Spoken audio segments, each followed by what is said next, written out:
2024 went by so quickly. I'm just thankful that I was able to test out a lot of ideas and to experience a lot of different things and also books. Looking back over the year, I probably read 50 plus books. Well, what I wanted to do is share 5 books that really stood out to me. These books, they cover a range of different topics, from your classic fiction, philosophy, clothing and fashion, a little bit of art, and I even surprised myself some. I delved into poetry. So my goal here is to give you a quick little summary and then share some takeaways, things that really caught my eye in these books. Book 1 is Account of Monte Cristo. Now, if you know anything about the Account of Monte Cristo, it follows the story of Edmond Dantes. He's a young, ambitious sailor. As he's on the come up, he's getting more successful in life, he's getting promotions at his job, he's well respected, everyone loves him, but all his friends and people that are close to him begin to get jealous. The North is as beautiful as your brother claimed,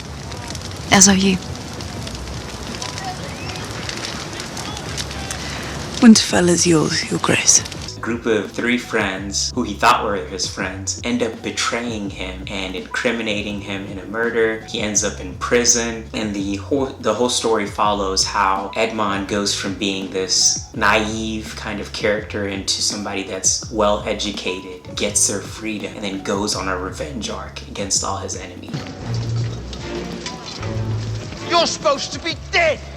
Now, this book is probably one of my favorite books all time. I've read it at least 2 times. And when you look at it, it's over 1,000 pages, probably 1,300 pages. It takes forever to finish. Through and through, it will keep you on your toes. The main story arc's amazing, but what I love more is the side stories. Just quickly kind of go off on a quick tangent. One of the characters in the book, his name is Bertuccio. Initially in the book, you just find out that Bertuccio is a servant.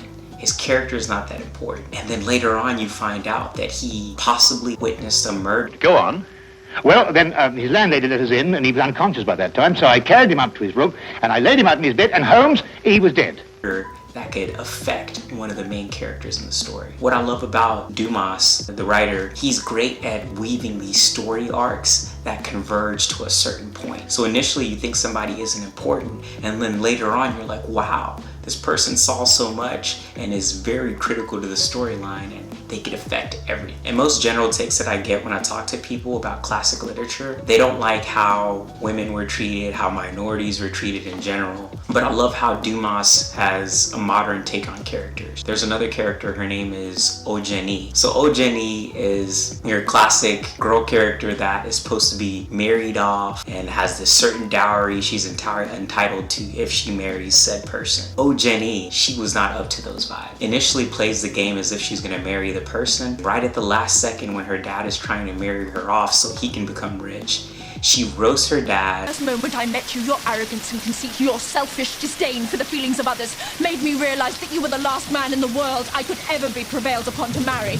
Breaks off the wedding and then shows how independent she is because she can think very logically. She's as smart as her dad, and she leaves and decides to run off. It just goes to show that modern women could also exist back then. You could have very intellectual, intelligent character. It wasn't just those superficial people that would get married off. Book 2 is called How the Best Did It. It was written by Talmadge Boston. This book is about how the best did it. It is about how 8 of the best presidents, what tactics they used to help them be successful leaders. I generally tend to avoid historical books just because history is usually biased and you don't have all the facts to know the full story. This book really blew me away. Just reading about some of these presidents, I just couldn't believe what it takes to actually be a successful leader at those levels. For example, Lincoln, one of the things that happened to him was during the RNC, he had other people that were campaigning, talking trash about it, making him look horrible. And regardless, after he won the presidency,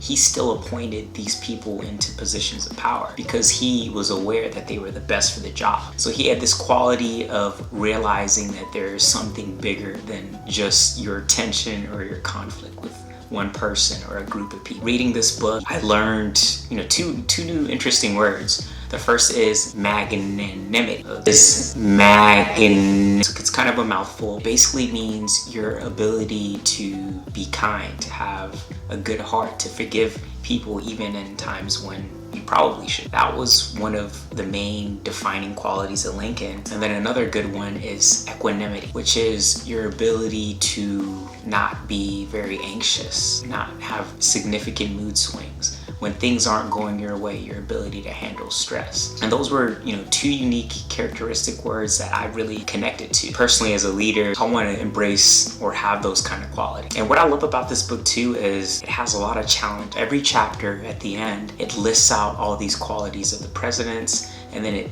asks you questions that help you kind of interact with the book and asks you, well, what could you do to demonstrate those same qualities, or where areas you have, where areas you could.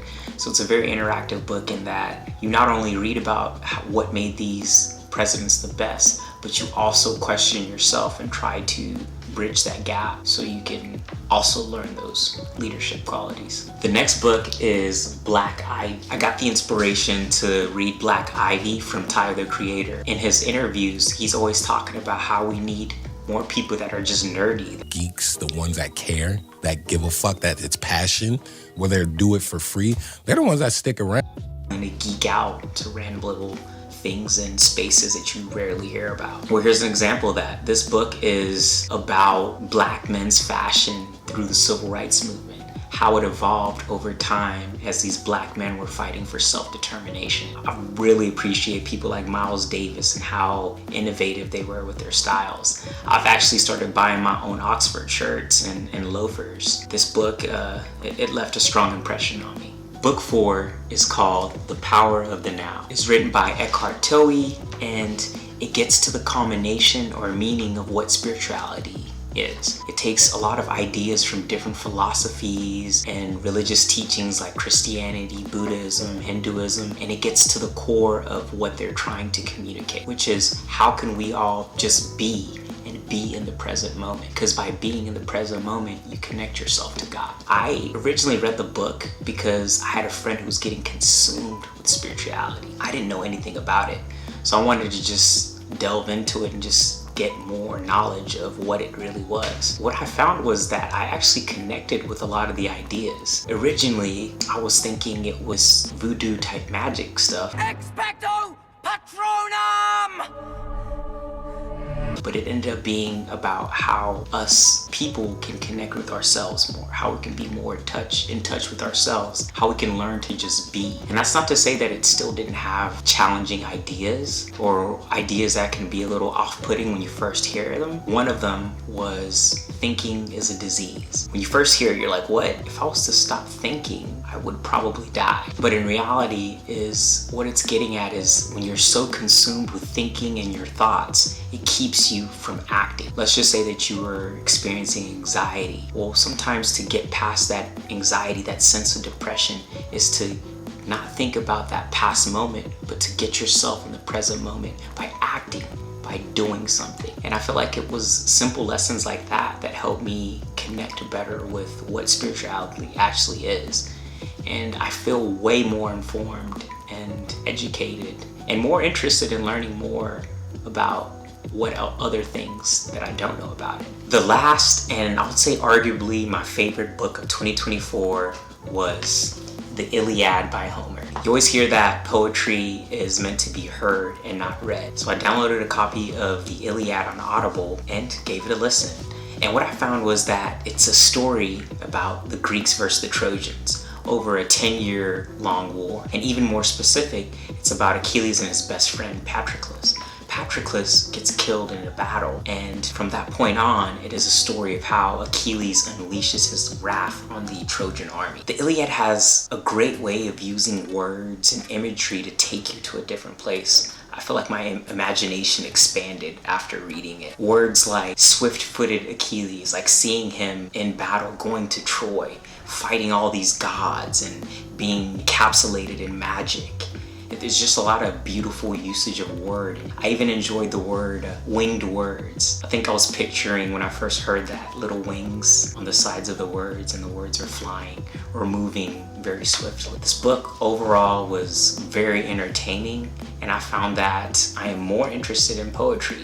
And even after reading it, I'm planning on reading part 2 because I found out that Christopher Nolan's actually going to make a remaking of the Odyssey. So I'm going to get a little bit of a jump start and read the story and see how it visually is presented in the book, and then see how Christopher Nolan is able to use his imagination to take it to the next level. So overall, I'd say I'm pretty happy, and this was my favorite book of the year, and I can't wait to see the Odyssey when it drops in a couple years.